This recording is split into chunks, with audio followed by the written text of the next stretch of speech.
আমরা চলে যাচ্ছি আবারও বাবু ভাইয়ের কাছে একটা ঘটনার জন্য, এবং সেই ঘটনার পরে আমরা আবারও ফিরে আসবো আপনাদের কাছে। সেই পর্যন্ত আপনারা আশা করছি আমাদের সঙ্গে থাকবেন। রসুল ভাই, এটা হচ্ছে আপনার একটা গ্রামের কাহিনী। তো ওই গ্রামের যে ফ্যামিলি মেম্বার্স যারা ছিল, তারা তাদের আসলে মুরব্বী যারা ছিল তারা বেশ সবাই মোটামুটি মানে আস্তে ধীরে চলে যান আর কি। তাদের লাস্ট যেই ভদ্রলোকটা বেঁচে ছিলেন সেটা হচ্ছে তাদের এক দাদা আর কি। তো ওরা আর কি মুরব্বীদের উপর খুব ডিপেন্ডেন্ট ছিল, যারা বড় ফ্যামিলির, তারা ছোটদেরকে সবসময় গাইড করে এবং তাদের আপনার যেটাকে বলে হুকুম আহকামে তারা চলাফেরা করতো। তো দাদাই একমাত্র ব্যক্তি যিনি বেঁচে ছিলেন, এবং দাদা খুব পরেজগার লোক ছিলেন আর কি।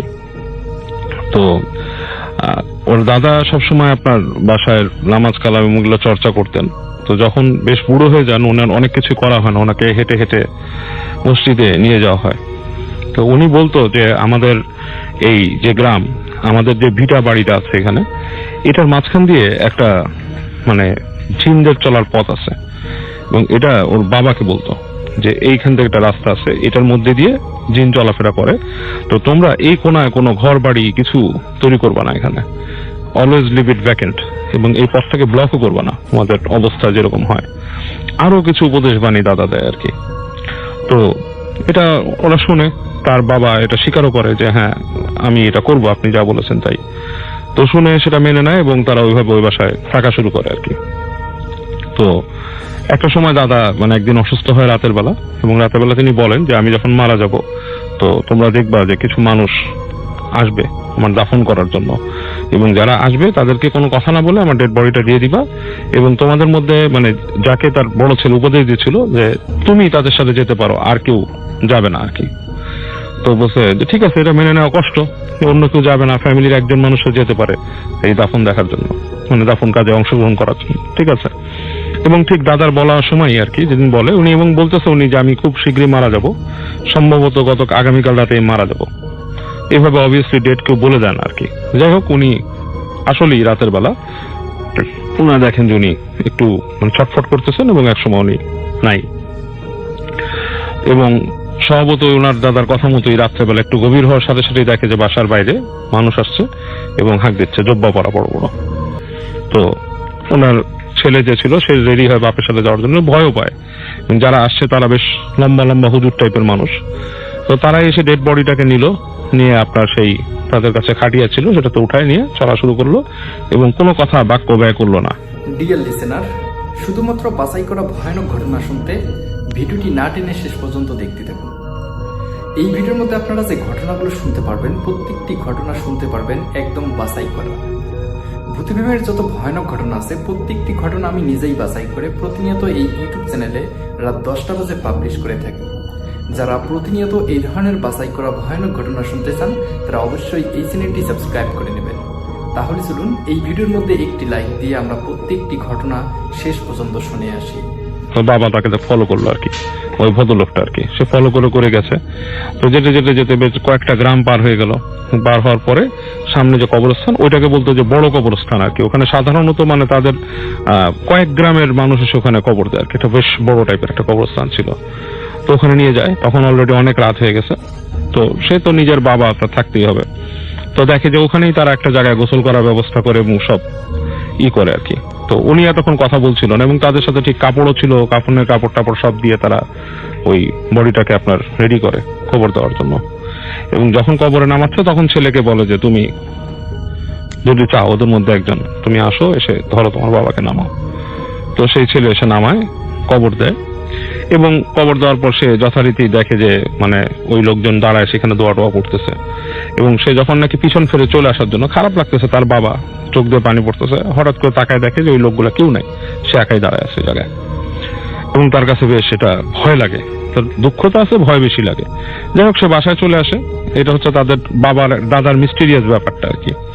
এবং তারপরে যেটা হয়, সেই লোক এসে বাড়িতে নর্মালি থাকে, এবং আস্তে ধীরে তাদের বাড়িতে সময় পার হয়ে যায়। এক সময় সে থাকা অবস্থায় কখনো ওই জায়গায় কিছু করা হয়নি আর কি, আপনার এই বাড়িঘর টাইপের কিছু করেনি।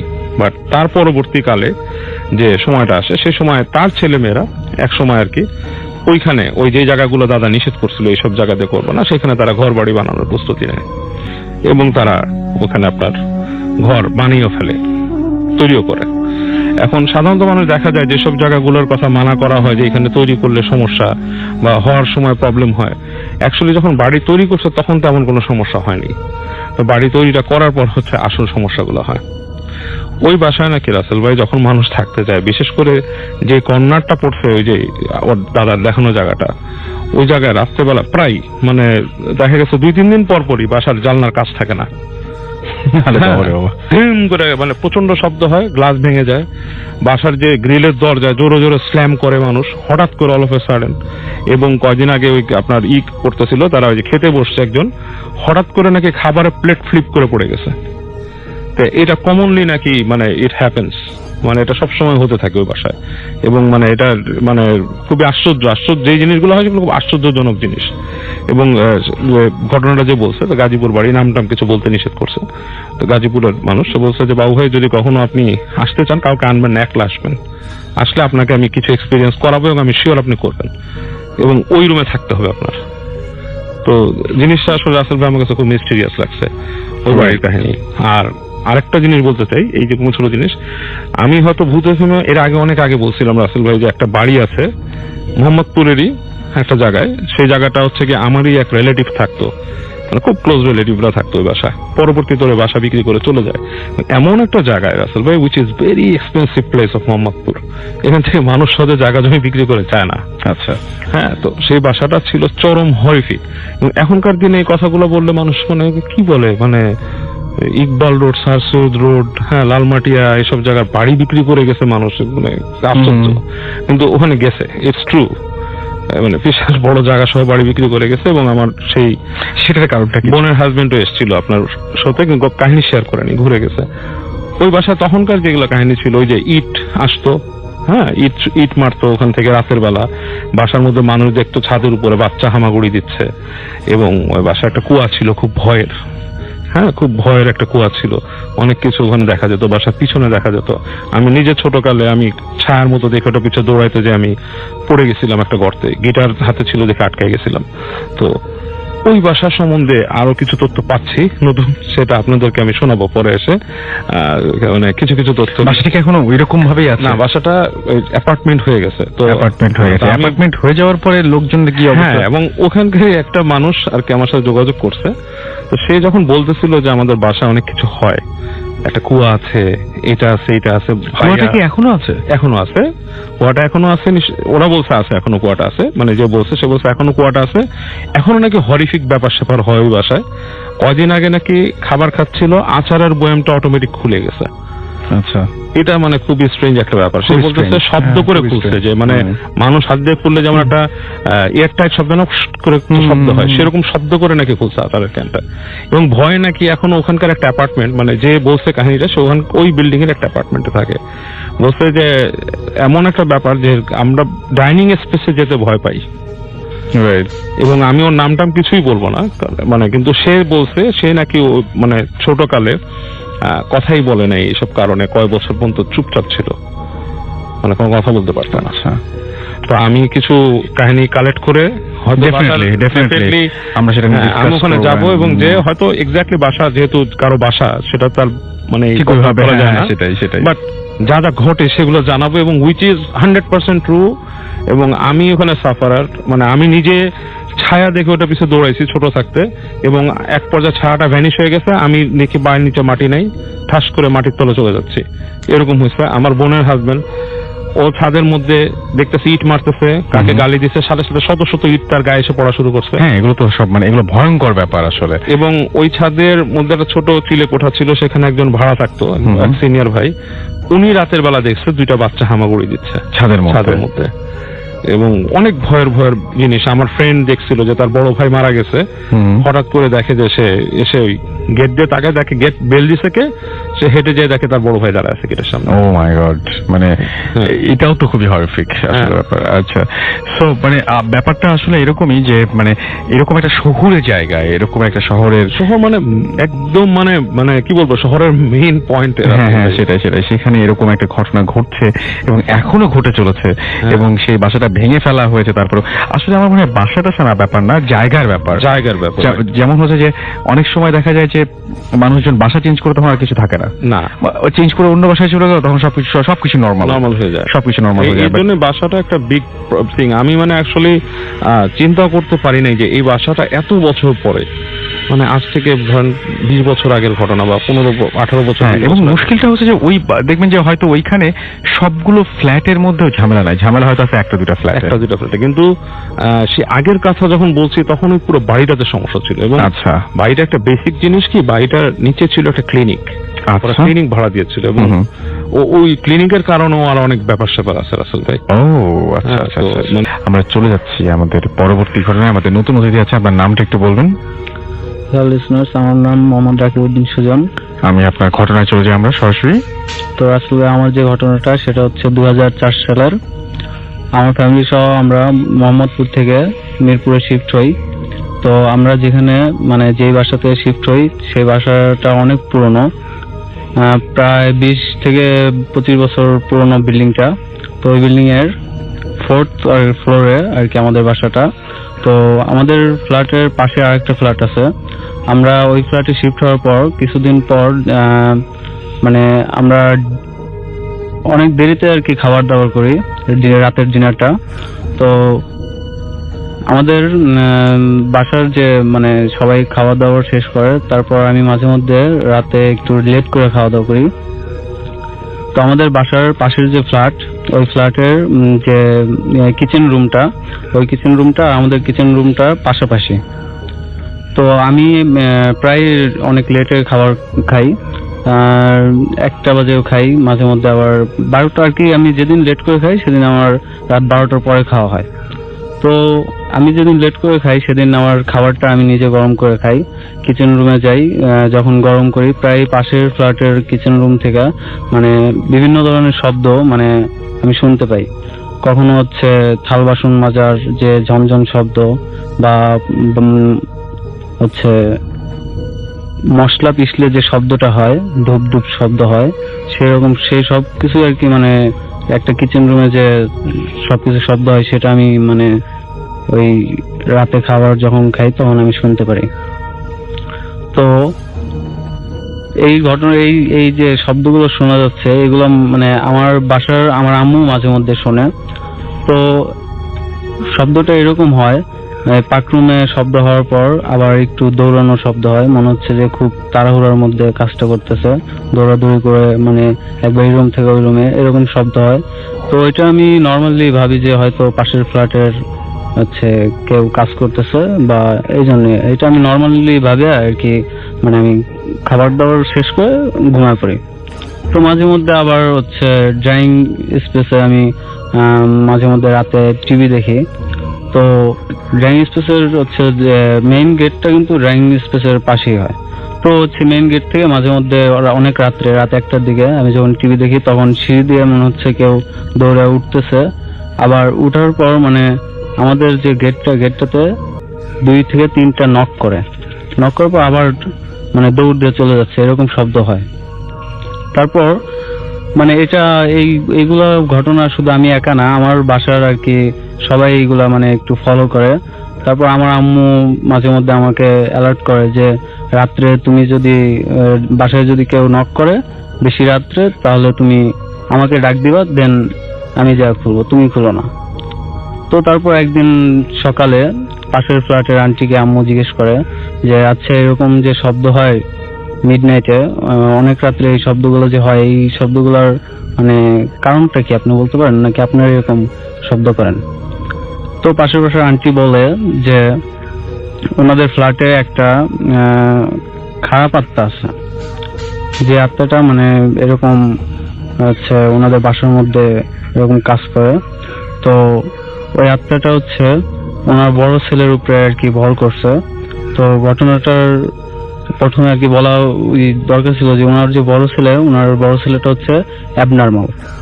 আচ্ছা, আপনাদের ফ্ল্যাটে যে সমস্যা আছে সেই সমস্যা নিয়ে আমরা কথা বলছিলাম, এবং এই সমস্যাটা নিয়ে আপনি সমাধানের জন্য আপনারা কার সাথে কথা বলেছেন? হ্যাঁ, ওই আন্টিটা বলছে যে হচ্ছে ওনার ছেলে যখন 8 বছর বয়স ছিল তখন ভালো ছিল, কিন্তু 8 বছর পর থেকে মানে ওই আত্মাটা যখন ওনার ছেলেকে ভর করে তখন হচ্ছে অ্যাবনর্মাল হয়ে যায়, মানে ওই স্বাভাবিক মানুষের মতন আচরণটা ওনার ছেলের আর কি হারিয়ে যায়। তো তার মানে উনি- ওনাদের বাসাতেও প্রবলেম আছে, আপনাদের বাসাতেও প্রবলেম আছে। এটা নিয়ে আপনার কোনো হুজুরের কাছে বা কারো কাছে গিয়েছিলেন, কথা বলেছেন?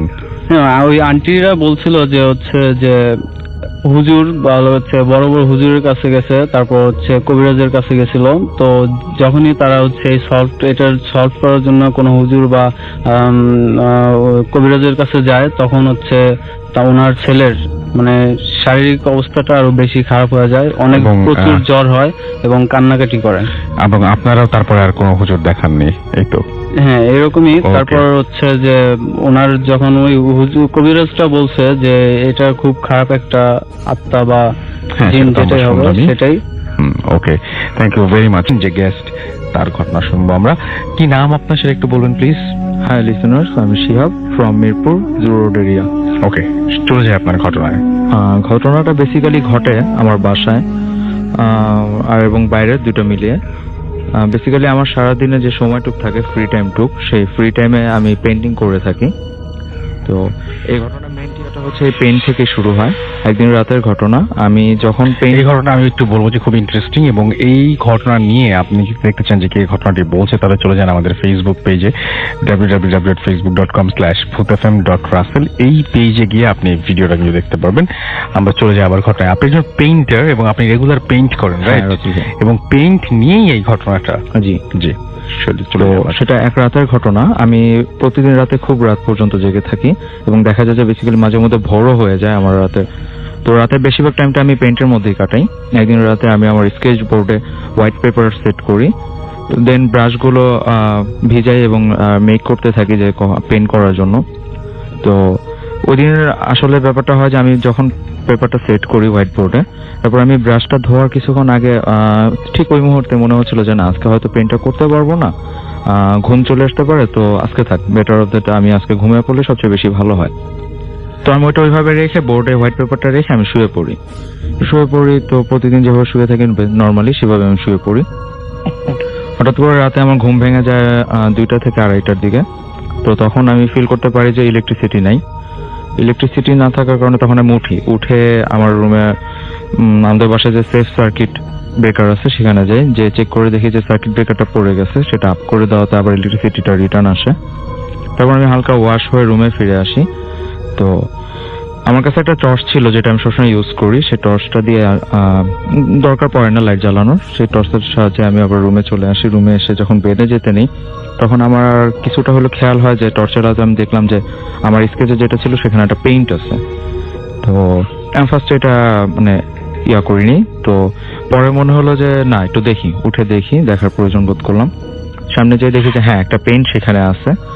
তো এটা দেখে আমি আসলে রুমটা লক করে লাইটটা ওপেন করি যে আমি তো রাতে হোয়াইট পেপার রেখে ঘুমাইছিলাম, এখানে পেইন্ট আসলো কিভাবে। তো আবার পর মুহূর্তে মনে হয় হয়তো আমি পেইন্টটা করেই ঘুমাইছিলাম, আমার মনে আসতেছে না। বাট একটা জিনিস দেখে অবাক হয়ে, যেটা থেকে আমি শিওর হয়ে যায়, আমার প্রত্যেকটা পেইন্টে আমার সাইন থাকে, যেখানে আমি আর্ট দিয়ে সাইনটা করে রাখি। তো সাইনটা মিসিং নেই, ছিল, ওইখানে ছিল না। আর যে কারণে আমি আসলে বেশি শিওর হতে পারি পেইন্টটা আমার না, তাহলে আমার রুমে পেইন্ট কার বা কিভাবে। তো যেখানে দেখা যায় যে আমার রুমে আমি যে পেনগুলো করে রাখছি, আমি আপনাকে আগে বলছি যে আমার পেনগুলো আমি দেয়ালে রেখে দিই এবং গ্যালারি স্টাইলে সেগুলো ডিসক্রাইব করা থাকে। তো ওইখানে আমি দেখি যে না, এটা আসলে পেনটা ঠিক আছে, বাট এই পেনটা আমার না। তো তখন আমি পেনটা বোর্ড থেকে খুলে আমার হাতে নেই পেনটা নিয়ে একটু নেড়ে দেখি যে না, পেনটা শুকায় গেছে, তার মানে এটা অনেকক্ষণ আগেই পেনটা শেষ হয়েছে। আর ব্রাশগুলো ওই দিন ভিজা পাই, কিন্তু আমার স্পষ্ট মনে আছে যে আমি ব্রাশগুলো ওয়াটারপ্রুফ থেকে নেওয়ার পরে আবার জায়গা মতো রেখে দিই, আমি ওটা ভিজাই নিই, তো আমি ভিজা পাই। আর ওয়েস্ট টিস্যু, ওয়েস্ট পেপার, পানি, ওয়েস্ট ওয়াটার, এগুলো যখন যেখানে আমি রাখি, সেই জিনিসটা ফ্লোরে পড়ে গেছিল এবং ফ্লো হয়েছিল, যে ওয়েস্ট জিনিসগুলো পড়েছিল ফ্লোরে ছড়াছিটা, যেগুলো আমার পায়ে লাগে। তো সবকিছু মিলে মানে বুঝতে পারছিলাম যে না, আমার মাধ্যমে হয়নি, হ্যাঁ, ইটস নট নর্মাল। তো তখন পর্যন্ত আমার আসলে প্যারানর্মাল অ্যাক্টিভিটি জিনিসটা আমার থিংটা আসে নাই মাথায়। আমি নর্মালি আসলে থিঙ্ক করেছি, আমার মাত্র ঘুম থেকে উঠেছি, এখন একটা নর্মাল করে একটা থিঙ্ক চলে আসতেছিল না। তো তখন আমি যেটা করি যে পেনটা হাতে নেওয়ার পর একটু নেড়ে চেড়ে দেখি, পেনটা করি। তো পেনটার সামনের মানে ফ্রন্টে যেটা পেনটা ছিল, যেটা হচ্ছে যে একটা ফুল ব্ল্যাক শ্যাডো, একটা ব্যাকগ্রাউন্ড, আর একটা মেয়ের অবয়ব ছিল এখানে খুব হালকাভাবে আঁকা। মেয়েটা সাদা শাড়ি পরা ছিল, বাতাসে ফ্লো ছিল যার কারণে শাড়ির আঁচলটা উঠতেছিল, চুলগুলো উঠতেছিল। আর সবচেয়ে নোটিস করার মতো যে ব্যাপারটা হচ্ছে যে মেয়েটার ডান হাতটা বের করা ছিল এবং হাতের ইশারায় বোঝানো হচ্ছিল যে আমাকে ডাকা হচ্ছে বা এরকম কিছু, আমাকে না, যে এখানে যেই থাকুক তাকে ডাকা হচ্ছে। তো আসলে নর্মাল চোখে এটা এড়িয়ে যাওয়ার কথা ছিল, বাট আমি যেহেতু নিজে পেইন্ট করি সেই জন্য আমি এই জিনিসটা ধরতে পারি। তো আমি দেখি পেনটা, তো হঠাৎ করে পেনটা রেখে দিব এরকম টেন্ডেন্সি যখন আমার মধ্যে ছিল, তখন বাতাস আমার ডান হাতে ধরা ছিল, এটাকে উল্টে দেওয়ার কারণে আমি ব্যাক সাইডটা দেখতে পাই। ব্যাক সাইডে আমরা জানি যে আসলে ভাই আমরা যদি কখনো পেইন্ট করি, পেইন্টের পিছনে একটা জল ছাপের মতো থাকে, পেইন্টের ফুটে উঠে, বাট ওই পেইন্ট ছাড়া অন্য কোনো পেইন্টের জল ছাপ ফুটে উঠবে, it's impossible, it's not normal. তো আমি যখন আমি আঁকিয়েছি তারই ছাপ, হ্যাঁ তারই একটা ছাপ মিরর ভিউতে পড়ে। তো দেন আমি দেখি, তো এখানে ওই ছবিরই আরেকটা নতুন ক্রিয়েশন, যেটা হচ্ছে গিয়ে যে জুমিট করা, হ্যাঁ সেটা নর্মাল না, একদম নর্মাল না, একদম নর্মাল। তো আর এখানে নতুন আরেকটি মানে ক্যারেক্টার দেখানো হয়েছে, যেটা হচ্ছে যে একটা ছেলে সাদা পাজামা পাঞ্জাবি পরা। তো সিকোয়েন্সটা এরকম ছিল যে অন্ধকার আগের পেইন্টে যতটুকু ছিল ফ্রন্ট পেইন্টে তার থেকে অনেক অধিক ঘনতর হয়ে গেছে এবং ঘোর হয়ে গেছে। তো এইটা দেখার পর আসলে তখন আমার মধ্যে একটু ভয় ঢুকে যে ইটস ইম্পসিবল একটা মানুষের পক্ষে কোনোদিন। তো যতটুকু দেখে মনে হচ্ছিল এটা কম্পিউটার থেকে প্রিন্ট করা। তো আমি দেন প্রিন্টার রেখে আমি আমার একটা সিনিয়রকে ফোন দিই, ওই রাতেই ফোন দিয়ে বলি যে ভাই এরকম ব্যাপার, আমি কি করতে পারি। তো সে আমাকে বলতেছে যে তোর বাসায় পিসি আছে? হ্যাঁ ভাই পিসি আছে। তো তোর বাসায় কি প্রিন্টার আছে? তো যে হ্যাঁ ভাই প্রিন্টারও আছে। তো তুই একটা কাজ কর, তুই নেটে যে সূরা ইখলাসটা ডাউনলোড কর এবং করে সেটার একটা প্রিন্ট কপি নিয়ে প্রিন্টটা এমন একটা জায়গায় রাখ যেখানে লক করতে পারবি। তো প্রিন্টটা এখানে রেখে তার উপরে একটা খাতা বা মোটা কিছু রাখ, তার উপরে সূরা ইখলাসটা রেখে একটা ওয়েট দিয়ে এটা রাখ যাতে উড়ে না যায়, দেন তুই দরজাটা লক করে দে। আচ্ছা আমি সেটা করলাম, বলবো যে এবার তুই শুয়ে পড়, এটা পরে আমরা ডিসকাস করে নিব। আচ্ছা ঠিক আছে, শুয়ে পড়ছি। সেই রাতে আমার সাথে আর কিছু হয় নাই। তো পরদিন আমার একটা ফ্রেন্ড নাম রাকিব, তো রাকিব আমাকে বলতেছে যে সকালবেলায় যে নারায়ণগঞ্জ যাওয়া লাগবে, একটু কাজ আছে, তুই কি যেতে পারবি? ওর ফোনে ঘুমটা ভাঙে, তো আমি উঠে রেডি হয়ে ওর সাথে যাই নারায়ণগঞ্জ। সারাদিন অনেক কাজ টাজ করার পর বিকালবেলা আমাকে বলে সিটিতে আসলি ভিলেজ সাইডটা একটু দেখে গেলে ভালো হয়। তো দেন আমি ওর সাথে গেলাম। আচ্ছা ঠিক আছে, ভিলেজ সাইডটা একটু দেখে আসি। ও বলতেছে যে হ্যাঁ আমরা ঘুরে গেলাম। রিটার্ন যখন করতেছি তখন সন্ধ্যা হয়ে গেছে, সন্ধ্যা আজানও দিয়ে দিছে। তো গ্রামের সাইডের রাস্তার বাজারে দেখা যায় যে সন্ধ্যা আজান দেওয়ার পরপরই আস্তে আস্তে অন্ধকারটা বেশি হইতে থাকে। তো অন্ধকার হয়েছে। তো আমরা যে রাস্তা দিয়ে আসতেছিলাম সেটা ছিল মাটির রাস্তা এবং উঁচু নিচু ছিল খুব, মানুষের পায়ের ছাপে বর্ষা যেরকম গর্ত হয়ে থাকে সেটার কারণে, উঁচু নিচু হয়ে থাকার কারণে আমি আমার একটা ফোন দিয়ে ব্লুটুথ হেডসেট দিয়ে কথা বলতেছিলাম এবং আমার স্মার্টফোনটা ট্যাপ করতে তাকাচ্ছিলাম, মাঝে মধ্যে টর্চ অন করে দেখতেছিলাম এবং দেখে হাঁটতেছিলাম। তো একটা পর্যায়ে যেটা হয় সেটা হচ্ছে যে আমার মনে হয় যে আমি একটু নির্জন সাইডে চলে গেছি। তো নির্জন সাইডে চলে গেছি কিরকম, যে আমি একটু ঢালু জায়গা দিয়ে নেমে গেছি এরকম একটা ফিল হয় আমার মধ্যে। আমি ভিতরের দিকে চলে গেছি। তো তখন আমি যখন খেয়াল করি তখন আমার কাছে মনে হচ্ছে যে আমি আসলে ওয়েতে নাই, আমি মোটামুটি একটু জঙ্গল টাইপ এরিয়াতে চলে আসছি আর আমার চারপাশে জঙ্গল ঘেরা এরকম। তো আমার রিসেন্ট যে কলটা ছিল সেই কলটা আমি কেটে দিই আমার ফ্রেন্ড সার্কেল যারা ছিল এখানে তাদেরকে কল দেওয়ার জন্য ট্রাই করি, বাট আমি দেখি যে আমার ফোনটা হ্যাং হয়ে গেছে। হ্যাং হয়ে যাওয়ার ফলে আমি কি করবো, এখন একটাই ওয়ে আছে, যেটা হচ্ছে ব্যাকআপটা খুলে ব্যাটারিটা খুলে আবার ইনস্টল করলে আমি আবার ফোনটা অন করতে পারি। তো সেই ক্ষেত্রে আমি যখন এটা করব তখন হঠাৎ করে একটা বাতাসের পাই আমি, প্রচন্ড বাতাস। বাট যেটা সবচেয়ে অবাক করে আমাকে, যে আমার থেকে 10 থেকে 15 হাত দূরে বাতাসটা অনেক বেশি জোরে ফ্লো হচ্ছে, বাট আমার গায়ে মোটামুটি লাগতেছে না, এরকম একটা ব্যাপার নর্মালি একটা আর আমি তখন এটা দেখার পর তখন তাকায় থাকি ওদিকে, ফোনটা অফ করছি, আবার অন করবো, ব্যাটারি ইনস্টল করছি। তো তখন দেখতে পাই যে জঙ্গলের সাইড থেকে একটা মেয়ের অবয়ব বের হয়ে আসতেছে, সাদা শাড়ি পরা। তো সেক্ষেত্রে মানে ব্যাপারটা হঠাৎ করে এরকম সিচুয়েশন, এরকম একটা ব্যাপার দেখে আমি একটু অ্যাস্টনিশড হয়ে যাই, যে স্টোন হয়ে যাই। তো দেখি যে মেয়েটা আস্তে আস্তে বের হলো, বাতাসে চুলগুলো উঠতেছে, সাদা চুলগুলো উঠতেছে এবং ঠিক তার ডান হাত দিয়ে আমাকে ইশারা করতেছে যাওয়ার জন্য। তো তখন আমি আসলে এমন ভাবে হ্যাং হয়ে গেছি যে আমার আসলে কোনো কিছু নিজে থেকে করার মতো ক্ষমতা নাই। সেই অবস্থায় যখন আমার মোবাইলটি হয়, তো তার থেকে কিছুক্ষণ পরে, এভাবে কথা বলছিলাম যাই না, তার থেকে কিছুক্ষণ পরে আরেকটা বাতাস আসে। এইবার বাতাসটা আমার গায়েও লাগতেছে এবং বাতাসটা প্রচন্ড ফ্লো হচ্ছিল, বেগ ছিল প্রচুর, মেয়েটাও যাচ্ছিল। তো ব্যাপারটা এরকম দাঁড়ায় যে ও যখন হাত টেরে আমাকে ডাকতেছিল তখন আমি রেসপন্স না করে এবার ডান হাতটা কাঁধের সাইডে নিয়ে যায় এবং আমাকে নতুন ভাবে ইশারা করে যাওয়ার জন্য। তো দেন এই ঠিক এরকম একটা মুহূর্ত চলাকালে আমার ফোনটা বেজে উঠে দেখি যে আমার ফ্রেন্ডে আমাকে ফোন করছে। তো রিসিভ করার মতো কোনো ইয়া পাচ্ছিলাম না, শক্তি হারা ফেলতেছিলাম, সবকিছু কিরকম অন্যরকম লাগতেছিল। তখন ওরকম কষ্ট করার ফলে রিসিভ করি এবং আমার ব্লুটুথ হেডসেটটা আমার কানেই ছিল। তো ওইখান থেকে আমি শব্দটা শুনতে পাচ্ছি হ্যালো হ্যালো। আমি খেয়াল করি না যে যখন আমার ফুল অ্যাটেনশনটা আমার ফোনের দিকে চলে গেছে, তারই কোনো একটা সিচুয়েশনে আবার বাতাসের মাধ্যমে যাতে মেয়েটা ঠিক যেদিক দিয়ে বের হয়েছিল সেদিক দিয়ে সামনে আরো 10 থেকে 15 হাত দূরে আবার ওই ড্যান্সের দিয়ে আস্তে আস্তে মিলিয়ে গেছে। আমি আমার হাতে ফোন বাজতেছে, আমি এই দৃশ্যটা দেখতেছি এবং আমি খুব কষ্ট করে রিসিভ করি বাট আমার কথা বলার মতো সামর্থ্য থাকে না। তো আমি শুনতে পাই যে আমি ব্লুটুথ দিয়েও হ্যালো হ্যালো কথাটা শুনতে পাচ্ছি আমার ফ্রেন্ডের, বাট আমার জেনারেল লেয়ার যেটা দিয়ে আমার কিছু আমি নর্মাল লেয়ার শুনতেছি, তো সেইটা দিয়ে আমি শুনতে পাচ্ছি যে হ্যালো হ্যালো। তো তখন আমি বুঝতে পারি যে ও আমার আশেপাশে কোথাও আছে। তো আমি যেহেতু কথা বলতে পারতেছি না, ওকে ডিরেকশন বলা তো দূরের কথা, আমি জাস্ট হ্যালোটাও বলতে পারতেছি না। তো সেক্ষেত্রে আমি একটা ট্রিক ইউজ করি কি, যে সেখানে প্রচন্ড শুকনা পাতা তারপর অন্য কিছু ছিল যেটা হাঁটলে শব্দ হবে। তো আমি একটু ট্রিক করে দাঁড়ানো অবস্থা থেকে ঠাস করে বসে পড়ি, যার কোনো শব্দ হয়। এই শব্দটা পাওয়ার ফলে ওরা বুঝতে পারে যে আমি কোথায় আছি।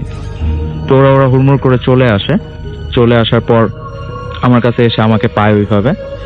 সেন্সলেস ছিলাম না, বাট কিছু বুঝায় বলবো বা কিছু বলতে পারবো সেরকম ছিল না। তো ওরা আমাকে নিয়ে যাবো, আমার ফোন দুটো পড়ে গেছিল হাত থেকে, সবকিছু নিয়ে ওরা আমাকে নিয়ে সিটিতে চলে আসে। দেন আমার অবস্থাটি একটু অন্যরকম ছিল, যদি ওরা ধরতে পারে না তাও ওরা বলছে ঢাকা সিটিতে আমরা তাড়াতাড়ি রিটার্ন করি। তো আমরা বাসায় চলে আসি। রোডে গাড়িতে থাকা অবস্থায় একটু এনজয় করার ফলে আমি ব্যাপারটা থেকে একটু দূরে চলে গেছিলাম, মাথায় অতটা ছিল না। তো দেন বাসায় আসার পর আমি যখন ফ্রেশ হয়ে ড্রেস আপটা আনফেস্ট করে আমি যখন বিছানায় বসি, তখন থেকে মানে হঠাৎ করে ব্যাপারটা আমার মনে পড়ে যে আমার পাঞ্জাবিতে মাটি লেগে আছে সেটা থেকে। আর একটা ব্যাপার বলতে ভুলে গেছি যে আমি ওই দিন সাদা পাঞ্জাবি পায়জামা পরা ছিলাম এবং আমার গায়ে একটা কোটি ছিল, ব্ল্যাক কোটি। আমি আপনার এই কথা জন্য ওয়েট করছিলাম যে আপনার পেইন্টিং এর দৃশ্যের সাথে আপনার সেদিনের সিচুয়েশন, আনফরচুনেটলি সেই ড্রেস আপটা মিলে যায়। আর সেখানে আমি একটা জিনিস নক করবো যে আমি ঢাকা সিটি থেকে যখন যাই তখন আমার গায়ে একটা ব্ল্যাক কোটি ছিল যেটা আমি এখনো পরে আছি, বাট আমি যখন ওইখান দিয়ে ঢুকি বা ওই সিচুয়েশনে ছিলাম তখন আমার গায়ে কোটিটা ছিল না। তো সেই জিনিসটা মনে পড়া মাত্র আমার ফ্রেন্ডকে ফোন করি যে আমার গায়ে তো ব্ল্যাক কোটি ছিল যেটা তোরা দেখেছিস, তো সে কোটিটা করি। তো বলছে যে রাস্তায় তো তোর সাথে কথা বলার মতো কোনো অবস্থা ছিল না, তো সেক্ষেত্রে আমরা কিছু বলতেও পারিনি। তো কোটিটা ছিল যেখানে এমন জায়গায় ছিল যেখান দিয়ে তুই এখান থেকে নেমে গেছিলি জঙ্গলের দিকে। তো কোটিটা ছিঁড়াও ছিল না, নর্মালি খোলা ছিল এবং হাত দিয়ে উপর থেকে ফেলে দিলে যেভাবে পড়বে ঠিক সেভাবে পড়া ছিল। তো কোটিটা কেন খুলে গেছিলি ভিতরে? তো আমি আর কিছু বলি না যে আমার আসলে না, আমি তো খুলে যাইনি, এরকম কিছু মনে পড়তেছে না অবশ্যই কোটি আমার। তো আমি ফোনটা কেটে দেওয়ার পর আমি আসলে তখন আমার সবকিছু মনে পড়ে, আমি ড্রয়ারটা ওপেন করি। তো ড্রয়ারটা ওপেন করার পর আমি দেখি যে আমার পেইন্টটা আছে, যে খাতাটা রাখছিলাম সেটাও আছে, ওয়েট অ্যান্ড যে সুরাই ক্লাসের যে প্রিন্ট কপিটা সেই দুইটা নাই। তো সাথে সাথে একটু ভয় পাওয়ার পর আমি চিন্তা করি যে আমাদের পার্শ্ববর্তী একজনের সাথে আমি ওটা ডিসকাস করবো যে এরকম এগুলো নিয়ে তিনি চিন্তা ভাবনা করেন। তো সেই রাতে আমি যাই তার কাছে, পেইন্টটা নিয়েই যাই সাথে, নিয়ে যে বলি যে এরকম ব্যাপার এসে, তো বলছে তুমি পেইন্টটা আমার হাতে দাও। তো দেওয়ার পরে সে পেইন্টটা নিয়ে একটা বল, গামলা বলি আমরা যেটাকে, সেটার মধ্যে পানিতে পেইন্টটা চুবানোর পর সে পানিতে কিছু আয়াত করে ফু দেয় অ্যান্ড কিছু গুঁড়া জিনিস, আমি বলতে পারি না সেগুলো কি, সেগুলো পেইন্ট পানির মধ্যে দেওয়ার ফলে কিছুক্ষণ পর আমার চোখের সামনে আস্তে আস্তে কাগজটা সাদা হয়ে যায়। বাট আনফরচুনেটলি সেখানে কোনো কালো কালির পানি বা কোনো সাদা কিছু ছিল না, পানিটা পুরো ফ্রেশ ছিল। তো এই ব্যাপারটা দেখে আমি সম্পূর্ণ অ্যাস্ট্রোনমিস্ট হয়ে যায়, তাকে জিজ্ঞেস করি যে আসলে কি ব্যাপার, যদি কালি দিয়ে আঁকা থাকে তাহলে এই পানিটা তো কালো হয়ে যাওয়ার কথা, সেক্ষেত্রে পানিটা ফ্রেশ থাকে কিভাবে এবং কাগজটা সাদা হয়ে যায় কিভাবে? তো বলতেছে তুমি যেরকম ধারণা করতেছো তোমার কালি থেকে এই প্রিন্টটা আঁকা হয়েছে, বাট না, আসলে এই চিত্রটা এটা থেকে আঁকা হয় না, এটা একটা অন্যরকম মানে অন্য জগতের অন্য কিছু দ্বারা এটা আঁকা হয়েছে। তো আমি বললাম যে হ্যাঁ সেটা আমি বুঝতেই পারছি, কারণ পেইন্টটা আঁকা হয়েছে বাট আমার রুমেই আঁকা হয়েছে, বাট আমি আসলে ওইভাবে কোনো আমার যেটাতে আমরা পেনটা রাখি, রংটা রাখি যেটাতে আমরা ব্রাশ থেকে রংটা নেই সেটা ইউজ হয়নি, যেটা দেখে বুঝতে পারছি কারণ সেটা অন্য জায়গায় ছিল। তো যাই হোক, তাকে এই কথাটা বলার পর সে আমাকে বলে যে, আমি বললাম যে তাহলে এটা কি ব্যাপারটা কি, আমি একটু ব্যাখ্যাটা জানতে চাই। তো বলছে যে ব্যাখ্যাটা হচ্ছে এরকম যে দেখো তোমার ফ্যামিলি সম্বন্ধে এবং তোমার বাসা সম্বন্ধে সবকিছু আমি জানি। আর তোমার ফ্যামিলি মানুষজন সবাই প্রায় 5 ওয়াক্ত নামাজি, তোমার বাবা একজন তাহাজ্জুদ নামাজ পড়েন। তো সেই ক্ষেত্রে একটা জিনিস হচ্ছে যে আমি তোমাকে একদম স্ট্রেটলি বলবো, আমাদের ইসলামে কোনো কিছুর ছবি আঁকা এবং কোনো কিছুর মূর্তি বা এরকম টাইপের কিছু, এগুলো হচ্ছে সম্পূর্ণ হারাম। তো সেই দিক থেকে তুমি যদি বলতে পারো ঘটনাটা ঘটছে তোমার সাথে একটা ভালো কিছুর থেকে একটা শিক্ষা ছিল, এরকম একটা কিছু।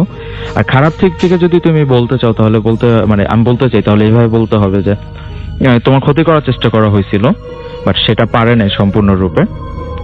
তো আমি তার কাছ থেকে ঘটনা শুনি, তো আমি জিজ্ঞেস করি তাহলে সেই আয়াতের সেই সূরাটার প্রিন্ট যেটা, সেই কাগজটা কোথায় বা এরকম। তো বলতেছে তোমাকে আমি একটা কথা বলি, তোমাদের ঘরে অনেক হাদিস কোরআন এগুলো আছে এবং নির্দিষ্ট একটা জায়গা আছে, সেটা আমি জানি। হ্যাঁ অবশ্যই। তো বলতেছে তুমি একটু কাজ করো, তুমি অজু করে সেইখানে যাও, যে দেখো যে ওইখানে তুমি জিনিসটা পেতে পারো। তো আমি অজু করে আমাদের আলমারি থাকে, সেখানে যে আমি প্রথমটা একটা খুঁজি, আমি পাই না। সেকেন্ডটাকে একটা ইসলামিক বই থাকে, নামাজ শিক্ষা এরকম টাইপের একটা বড় বই, সেই বইটার নিচে আমি সেই প্রিন্টের কপিটা পাই সূরা ইখলাসের। আপনার এই ঘটনা কতদিন আগে ঘটেছিল? এটা ঘটেছে রোজার ঈদের কোরবানি ঈদের কিছুদিন আগে। আচ্ছা, এবং আপনি তারপর থেকে আপনি বলছেন যে আপনি আমি পেইন্টটা ছেড়ে দিছি। আর যেটা হচ্ছে পেইন্ট করলেও আমি মানুষের অবয়ব, প্রাণী বা এগুলোর পেইন্ট আমি করি না। আপনার বাসায় সবাই জানেন এই ঘটনা? আপনার এই অবস্থা সবাইকে জানিয়েছেন পরে? আপনার বাবা মা সবাই? সবার কাছে বলতে আমাদের বাসায় এরকম ঘটনা প্রায় ঘটে, আমরা সবাই অবগত। আর আমাদের এলাকাতে আমার আরো কিছু ঘটনা ঘটছে আমার ভাই বোন সবার সাথেই। তো এই ব্যাপারটা আমি শেয়ার করছি এখানে আপনার কাছে শেয়ার করার পর আমি ঘটনাটা শেয়ার করছি তাদের কাছে, আমি আগে থেকে কিছু বলিনি তাদের কাছে। আচ্ছা, খুব বেশি আগের ঘটনা না? খুব বেশি আগের ঘটনা না, রিসেন্টলি ঘটে যাওয়া। ওকে, থ্যাংক ইউ ভেরি মাচ আপনার ঘটনার জন্য। আপনার কাছ থেকে আমরা অনেক কিছু জানলাম। আপনার নামটা প্লিজ একটু বলবেন এবং আপনি কোথা থেকে এসেছেন? Hello listeners, this is Raj and I came from Texas, Uttara. তো আমি যে ঘটনাটা বলবো, অ্যাকচুয়ালি এই ঘটনাটা অনেক আগের ঘটনা, আজ থেকে প্রায় 40 থেকে 50 বছর আগের ঘটনা। আমার নানার সাথে ঘটে যাওয়া একটা কাহিনী। তো আমার নানা অনেক ধার্মিক একজন লোক ছিল। তো একদিন উনি সকালবেলা নামাজ পড়ে বাসার দিকে আসছে, তো হঠাৎ করে একটা পাগলের সাথে দেখা হয়। উইদাউট ড্রেস একটা পাগল ছিল। তো পাগলটার সাথে যখন দেখা হয়, পাগলটা আমার নানাকে আটকিয়ে বললো যে তোর পকেটে টাকা পয়সা আছে, তুই আমাকে টাকা পয়সা দে, আমি অনেক ক্ষুধার্ত, আমার কিছু খেতে হবে, তুই আমাকে টাকা পয়সা দে। তো নানা তখন অ্যাভয়েড করে গেল, কেননা নানার কাছে খুব সামান্য পরিমাণে টাকা ছিল এবং উনি যেখানে যাচ্ছিল সেই টাকাটা দিয়ে কোনো একটা ইম্পর্টেন্ট কাজ করতে হতো। তো ব্যস্ত হয়ে উনি অ্যাভয়েড করে গিয়েছে। বাট সেই পাগলটা বলছিল যে তোর পকেটে টাকা আছে, তুই কেন না বলতেছিস। তো পাগলটা অ্যামাউন্টটা বলেছিল 1 টাকা 5 শিকা। শিকা অ্যাকচুয়ালি অনেক আগের ঘটনা, তো হয়তো বা 5 পয়সা বা এরকম কিছু হতে পারে, এবং তখনকার সময় টাকার অনেক বেশি মূল্য ছিল। শিকিটা অন্য জিনিস। আচ্ছা, তারপরে শুনি আমরা। টাকার অনেক বেশি মূল্য ছিল, কিন্তু আমার নানা অ্যাভয়েড করেছিল। কিন্তু এক্স্যাক্টলি নানার পকেটে তখন 1 টাকা 5 পয়সাই ছিল। তো নানা তখন টাকাটা দেয়নি। তো পাগলটা পরে বলেছিল যে তুই টাকাটা দিলি না, কাজটা ভালো হলো না। তো যাই হোক, নানা চলে যায়, এটা সে অ্যাভয়েড করে যায়, কারণ যেহেতু আমি ফার্স্টেই বলেছি নানা অনেক ধার্মিক লোক ছিল। তো সেদিন নানা যখন ইউনিভার্সিটি ক্লাস শেষ হলো, বাসার দিকে চলে আসবে, তখন তার এক টিচার বলতেছে যে তোমার সাথে কি আজকে কারো দেখা হয়েছিল রাস্তায়? তো নানা বলল যে স্যার, এরকম সকালবেলা আমার সাথে একটা পাগলের দেখা হয়েছিল, তো আমার কাছে টাকা চেয়েছিল, বাট সেই টাকাটা আমি দেইনি ওকে, আমি মিথ্যা কথা বলেছি। তো তখন ওই টিচারটা বলল যে তুমি কাজটা ঠিক করোনি। তো ওই টিচারটা একটা স্থানের কথা বললো যে এই জায়গায় তুমি যেতে পারো, যাও, এবং সেখানে গেলে তুমি কিছু দেখতে পাবে। তো এবং বললো যে তুমি সময়টা রাতে 10টা 11টা বা 12টার দিকে এমন টাইমে যাবে। তো নানার কাছে আসলে শিক্ষকদের সে অনেক বেশি মূল্য দিত। তো শিক্ষকের কথা অনুযায়ী সেদিন রাতের বেলা সে ঠিকই একটা বটগাছের নিচে গেল, এবং যখন গেল গিয়ে দেখতে পেল যে যেই পাগলটার সাথে নানার দেখা হয়েছিল সেই পাগলটা একটা স্থানে বসা আছে এবং চতুর্দিকে প্রচুর পয়সা ছিল। That was the important part. এবং প্রচুর পয়সা। তো নানা সেটা দেখে অবাক হয়ে যায় এবং সে বলে যে এটা কিভাবে সম্ভব, হাউ ইজ ইট পসিবল। ওর কাছে এত পয়সা, তো আমার কাছে সে সময় 1 পয়সা 1 টাকা 5 পয়সা ছিল, ওটা কেন চেলো। তো যাই হোক, নানা দিতে পারেনি বলে সে তখন বুঝতে পারে যে হয়তো আর ঠিক করেনি, এবং তখন একটা কথা বলে সেই পাগলটা যে তুই যখন মারা যাবি তখন তোর অনেক শ্বাসকষ্ট হবে বা কাশি টাশি এসে তোর অনেক কষ্ট হবে। সবারই হয় যদিও হ্যাঁ। এটা। তো যাই হোক, কাহিনীটা এখানে শেষ হয়ে যেতে পারতো। তো এরপরে দেখা গেছে যে এরকম বেশ কিছু সময় নানার সাথে প্রবলেম হতো। ম্যাক্সিমাম টাইমে ছাগল অথবা কিছুর বেশ ধরে নানার সামনে আসতো, অনেক সময় ডিস্টার্ব করতো। নানা অনেক রাত বিরাতে নামাজ পড়তে যেত। তো যেহেতু আমি প্রথমেই বলেছি নানা অনেক পরহেজগার ছিল, তো উনি এক সূরা কলমা পড়ে ফু দিলে একটা লাঠি হাতে থাকতো তার, সেই লাঠিটা দিয়ে ফু দিয়ে বাড়ি দিত এবং তখন আর তারা চলে যেত, কোনো প্রবলেম হয়নি। বাট যেই সময় দেখা যায় যে শেষের দিকে এসে আমার নানা যখন মারা যায় তখন সত্যি অনেক বেশি শ্বাসকষ্ট হয় এবং শ্বাসকষ্টেই আমার নানা মারা যায়। এবং এরপরে যেটা হয়, এই কাহিনীটা এখানেও শেষ হয়ে যেতে পারতো, বাট একটা বংশ পরম্পরার একটা বিষয় চলে আসে যে আমার নানা মারা যাওয়ার বেশ কিছুদিন পরে আমার বড় মামার সাথে, দ্যাট মিনস আমার নানার বড় ছেলের সাথে হঠাৎ করে একদিন একটা পাগলের সাথে দেখা হয় এবং সেই পাগলটা উইদাউট ড্রেসে কমন টাইপ একটা পাগলই ছিল। তো আমার মামা দেখার পরে সে জানতো, কারণ এই কাহিনীটা আমার নানার সাথে ঘটার পরে নানা যখন নানুকে শেয়ার করে, নানু আবার তার ছেলে মেয়েদের সাথে বিষয়টা শেয়ার করেছিল, সেটা অবশ্য নানা মরার পরে। তো দ্যাটস ওয়াই আমার মামা একটু অবগত ছিল এবং তার সাথে যখন দেখা হলো সেই পাগলটা এরকম বললো যে তোর হাতটা আমার কাছে দে। তো নানা সহজেই দিয়ে দিল, বললো যে নেন। এবং পরে যেটা হলো, সেই পাগলটা আমার নানার বাঁ হাতে একটা তাবিজ বেঁধে দিল এবং তাবিজটা বেঁধে দেওয়ার পরে বললো যে এই তাবিজটা কখনো যেন না হারায় এবং যতদিন পর্যন্ত এই তাবিজটা তোমার হাতে থাকবে, তোমার সাথে থাকবে, ততদিন পর্যন্ত তোমার অনেক ডেভেলপ হবে। তুমি চাকরি করো অথবা যেখানেই থাকো না কেন, তোমার লাইফে অনেক উন্নতি হবে।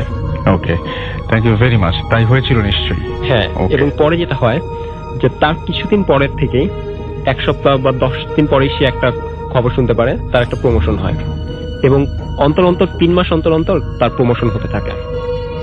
এবং হঠাৎ দেখা যায় যে কোন একটা সময় সে তার তাবিজটা হারিয়ে ফেলায় এবং সেই তাবিজটা হারানোর 2 থেকে 3 দিন পরেই তার সেই পুরো একটা বায়ার কোম্পানিতে চাকরি করত।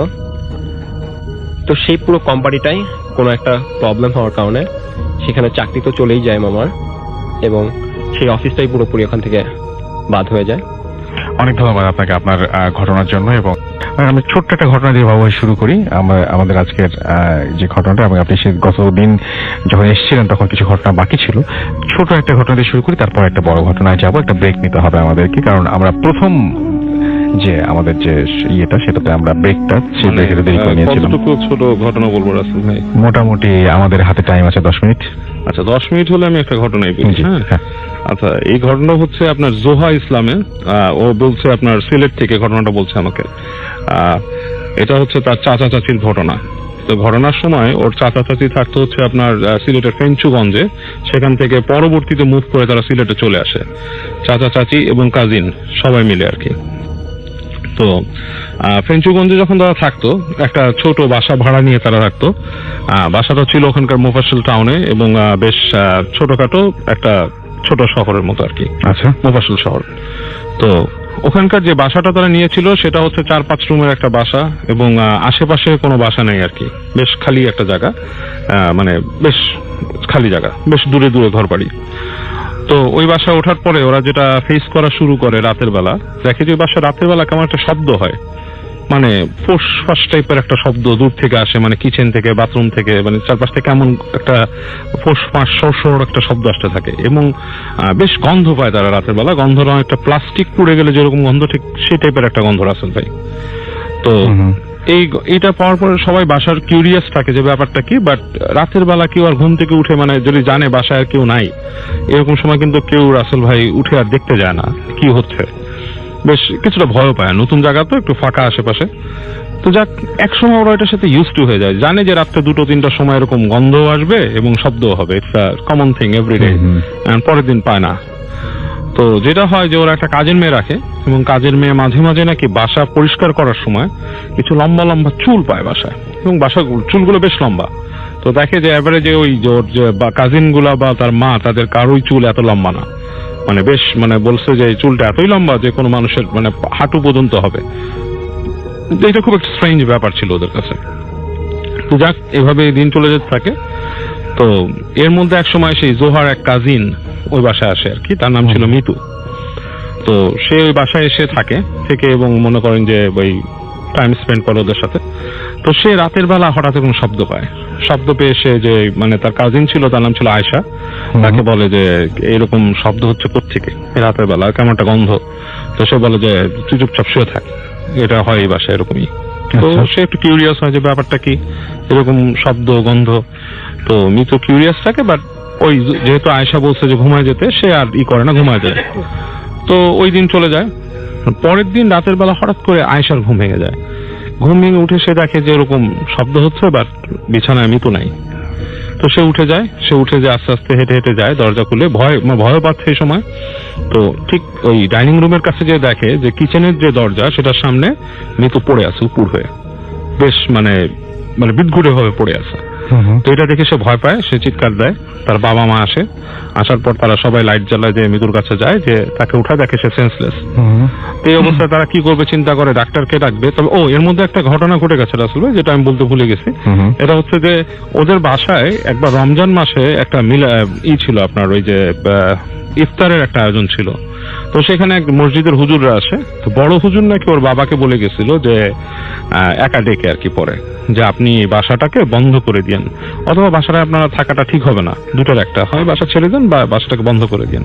তো বলে কেন? বলে এখানে একটু সমস্যা আছে, আমার মনে হচ্ছে সমস্যা আছে, একটা প্রবলেম আছে এখানে। তো তার বাবা এই জিনিসটা শুনে বলে কি সমস্যা? বলে কিছু একটা আছে, আপনি মানে দুইটার একটা করেন, হয় বন্ধ দেন নাহলে চলে যান বাসা থেকে। তো ওই জোহার যে আঙ্কেল ছিল, যে সে এটা না শুনে সে যেটা করে যে সে ওই বাড়িওয়ালাকে বলে যে আপনার বাসায় নাকি এরকম সমস্যা আছে এবং আমরা তো আসলে এরকম শব্দ পাই। তখন বাড়িওয়ালা নাকি খুব রাগ করে তাদের উপরে, যে কি বলেন উল্টা পাল্টা কথা, আমার বাড়ি বদনাম করার জন্য বলতেছেন এইসব এই সেই।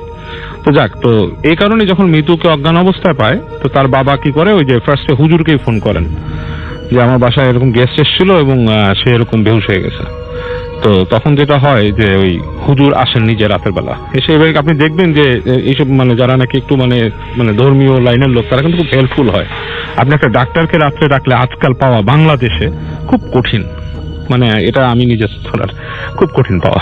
বাট আপনি একজন হুজুরকে ডাকেন রাতের বেলা, মোস্ট অফ দ্য টাইম উনি চলে আসেন।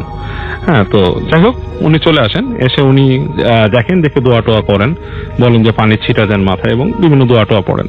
একসময় মিতুর হুশ আসে, বাট তখন হুজুর বলে যে থাক, ওকে এখন বেশি প্রেশার দিয়ে না, সে কোনো একটা ট্রমার মধ্যে দিয়ে গেছে, আপনার পরে তাকে জিজ্ঞেস করেন যে কি ব্যাপার তার।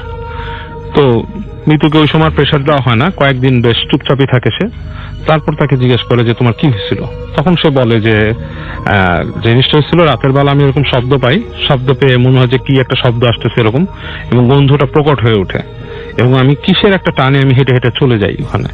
তো আমি যখন কিচেনের কাছে যাই, ডাইনিং রুম থেকে কিচেনে দেখতেছি, তখন দেখতেছি যে কিচেনের ফ্লোরে আগুন জ্বলতেছে দাউ দাউ করে, এবং সে আগুনটা মানে কোনো সোর্স নাই, মানে কোনো সোর্স থেকে জ্বলতেছে না, মাটির থেকে উঠতেছে আগুন। হ্যাঁ, আচ্ছা। এবং একটা কাঠ পোড়া গন্ধ পাচ্ছে, কিন্তু মানে কোনো সোর্স নাই কাঠের।